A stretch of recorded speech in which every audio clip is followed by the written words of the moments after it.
The early military history of Armenia is defined by the situation of the Armenian Highland between the Hellenistic states, and later the Byzantine Empire in the west and the Persian Empire to the east. The Kingdom of Armenia had a series of repeated struggles for independence from Persia or Rome, followed by renewed conquests into either of the neighboring empires. The period after the Muslim conquests in the 7th century, up to the late 15th century, was mostly marked by domination by other empires, such as by the successive Arab Caliphates, the Seljuk Empire, the Ilkhanate, the Timurid Empire and the Koyunlu and Koyunlu, amongst others. Some periods of greater military independence were, intermittently, achieved under the Bagratids and, albeit located outside the Armenian Highlands, the Armenian Kingdom of Cilicia. From the early 16th century, eastern Armenia came under the rule of the successive dynasties of Iran, namely the Safavids, followed by the Afsharids and Qajars. In the course of the 16th century, and decisively with the Treaty of Zuhab, western Armenia came under Ottoman rule. Between the 16th century and mid-17th century, nevertheless, many of the frequent Ottoman-Persian wars raged over both parts of Armenia as both rivals tried to expand their territories. Many Armenians fought in the Ottoman-Iranian armies for centuries.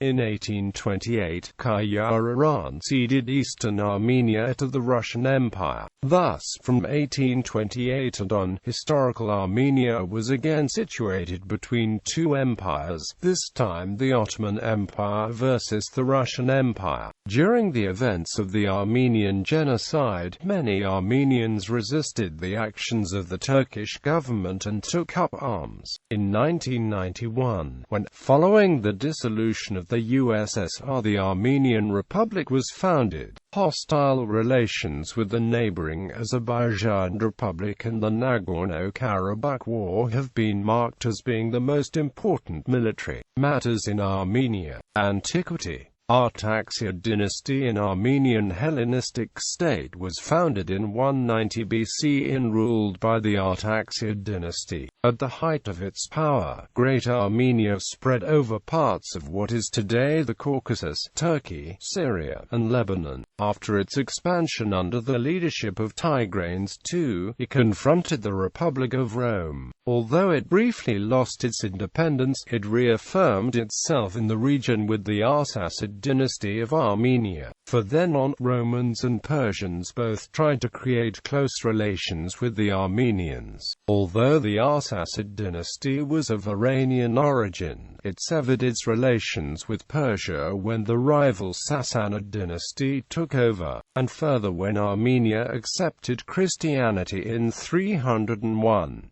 While under Persian control, in 451, the Battle of Vartanants was fought by Armenians against the Persians in order to resist forced conversion to Zoroastrianism. Although a military defeat, the Persians afterwards allowed the Armenians to freely practice Christianity. The army of Tigranes II. Tigranes II had massed a large army in his quest to extend the borders of Armenia. According to the author of Judith, his army included chariots and 12,000 cavalrymen, probably indicating heavy cavalry or cataphracts, commonly used by Seleucids and Parthians. He also had 120,000 infantrymen and 12,000 mounted archers, which were also an important feature of the Parthian army. Like the Seleucids, the bulk of Tigranes' army were the foot soldiers. The Jewish historian Josephus talks of 500,000 men in total, including the camp followers. These latter were the camels, donkeys, and mules for the baggage, innumerable sheep, cattle, and goats for the food supply which was abundant for each man, and much gold and silver. As a result, the marching Armenian army was a huge irregular force, too many to count, like locusts of the dust of the earth. It was thus not unlike the eastern hordes. Regardless, the smaller Cappadocian, Greco-Phoenician, and Nabatean armies were no match for the sheer number of soldiers. However, the organized Roman army with its legions posed a much greater challenge to the Armenians. Note that the numbers given by Israelite historians of the time were probably exaggerated, considering the fact that the Hasmonean Jews lost the war against Tigranes. Armenian cavalry, Armenian horsemen were used by both Armenia and also by nearby kingdoms or empires such as Pontus, Parthia, Persia, and the Roman Empire. Chabot wrote, "What they say about Armenia bewilders us.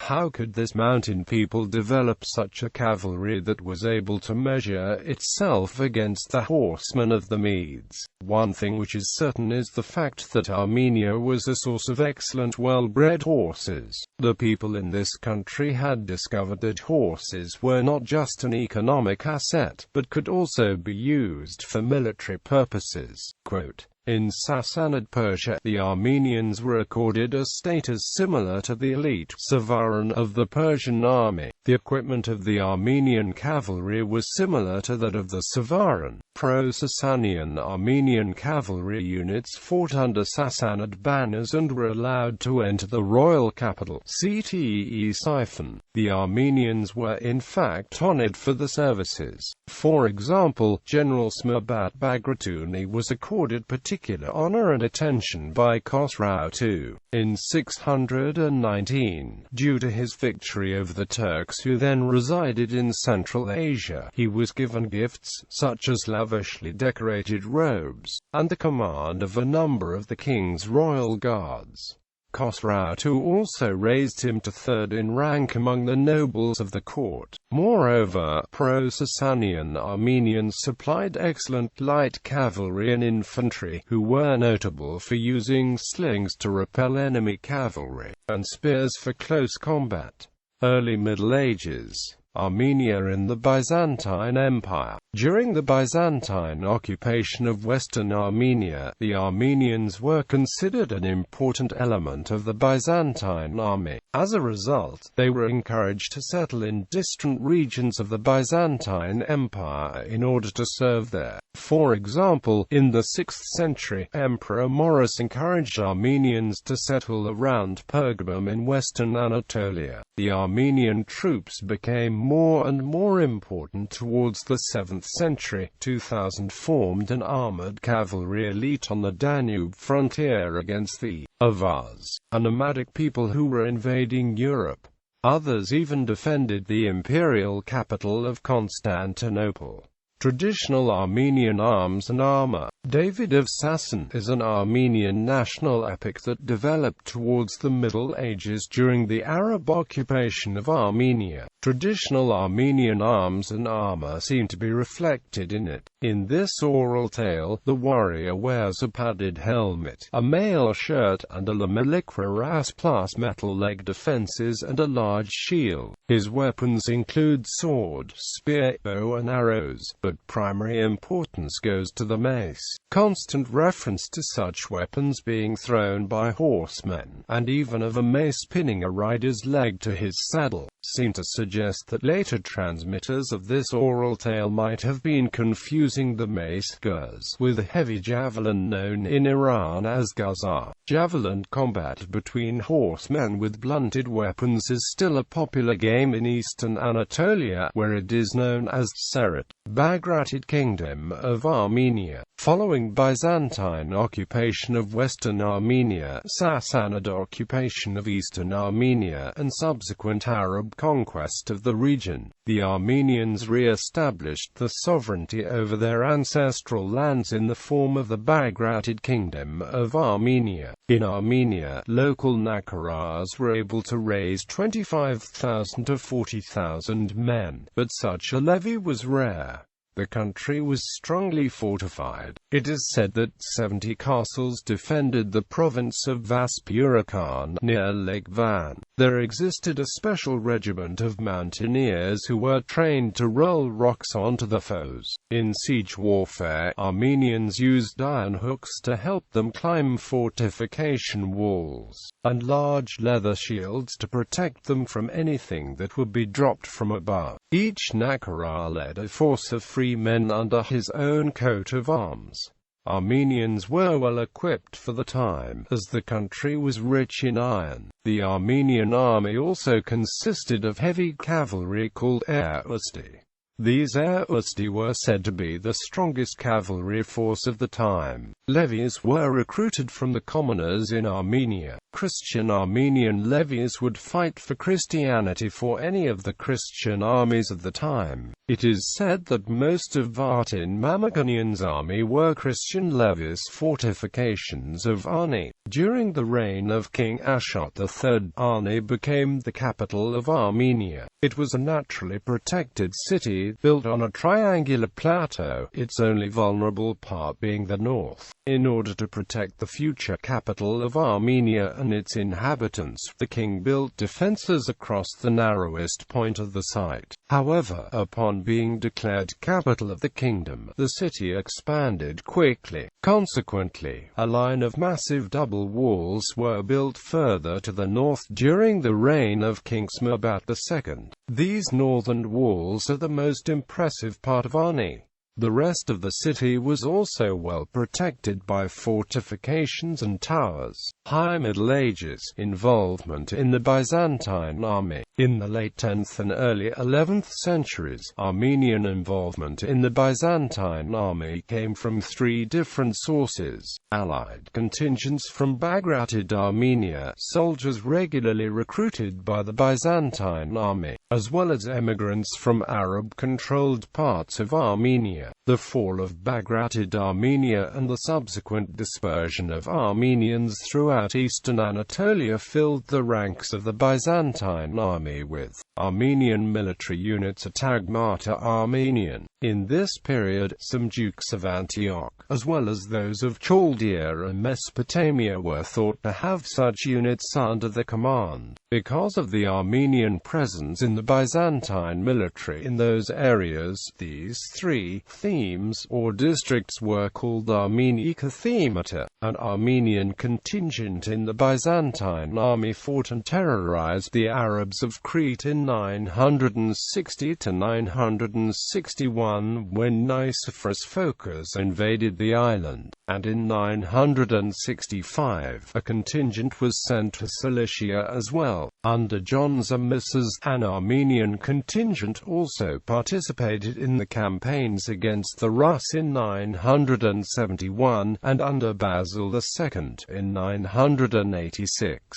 There was an Armenian participation in the campaigns against the Bulgars. Armenian mercenaries were also present in the Byzantine capital of Constantinople, and there existed Armenian military colonies in Cyprus. When the Byzantine Empire took over Bagratid Armenia in 1045, and with the subsequent Seljuk conquest of the area, a large number of Armenians moved elsewhere. Most of these fleeing families settled in and around Cilicia, where they established a kingdom, while some moved further south to Egypt, and others went to the Balkans, Crimea, and Poland. Involvement in the Egyptian army. Although most Armenians were Christians, they played a significant role in nearby Muslim nations, such as Egypt. Some Muslim Armenian mercenaries were employed by the Egyptian Tulunids towards the end of the 9th century. Armenian troops also served in Hamdanid, Mirdacid, and Fatimid forces. When Byzantium subjugated the Bagratid Armenian kingdom, many Armenians migrated to Egypt and formed a large corps of infantry archers under Muslim Armenian leadership. Eventually, Armenian troops seized control of Cairo in 1073 to 1074. Their leader thus took important positions in the Fatimid administration. in the context of which more Armenians were recruited in the Egyptian army. This recruitment was reduced after the Seljuk Turks and Crusaders made their arrival. Armenian Kingdom of Cilicia. The Armenian Kingdom of Cilicia was founded during the Middle Ages by Armenians fleeing from the Byzantines, and later, the Seljuk Turks. The Cilician Armenians, being Christian, were at times allied with Frankish Crusaders during the First Crusade. In the context of the friendly Crusader-Armenian relations, they adopted European traditions, even in the military garments and strategies. According to contemporary chroniclers, there were up to 100,000 men in the Cilician Armenian army, a third of which was cavalry. At the time, Armenian heavy cavalry bore heavy resemblances to the Frankish counterparts, and the equipment used by the Armenian army was more and more akin to that used by the Europeans. The Armenians provided great help in the Crusaders' military campaigns in the Levant. In fact, the Crusaders employed Armenian siege engineers throughout their campaigns. For example, a certain specialist named Havidak designed the machines used to attack Tyre in 1124. Leo II introduced important changes in Cilician Armenian military organization, which until then was similar to the Armenian kingdoms of Greater Armenia. The Nakaras, Armenian feudal nobles, lost much of their old autonomy. The names and functions of regional leaders were Latinized, and many facets of the army structure were inspired or copied from the Crusader states, particularly from the nearby Principality of Antioch. Fortifications in Cilician Armenia. Armenian architects favored half-round towers that protruded from a curtain wall far enough to permit archers to enfilade the enemy. Such design ideas influenced castle building in nearby Crusader states, such as the Principality of Antioch, where fortifications ranged from tiny hilltop outposts to major garrison fortresses. Antioch attracted few European settlers, and thus they relied heavily on military elites of Greek, Syrian, and Armenian origin, who probably influenced the design of local fortifications. Ottoman-Iranian rule. In 1375, the Egyptian Mamelukes took over Cilician Armenia, effectively ending Armenian sovereignty. The Ottoman Empire eventually established its rule over Cilicia with its conquest of the Mamluk Sultanate under Selim I. After successive rule of the Seljuks, Mongol Empire, Ilkhanate, the Timurids and the Ankara Koyunlu, Armenia was conquered by the emerging Safavid state of King Ismail I. In 1555 with the Peace of Amasya, and decisively with the Treaty of Zuhab, the Ottomans gained western Armenia, while eastern Armenia remained under Persian rule. Many Armenians served in the armies of both empires. Many Armenians were enlisted in the elite Golem Corps of the Safavids.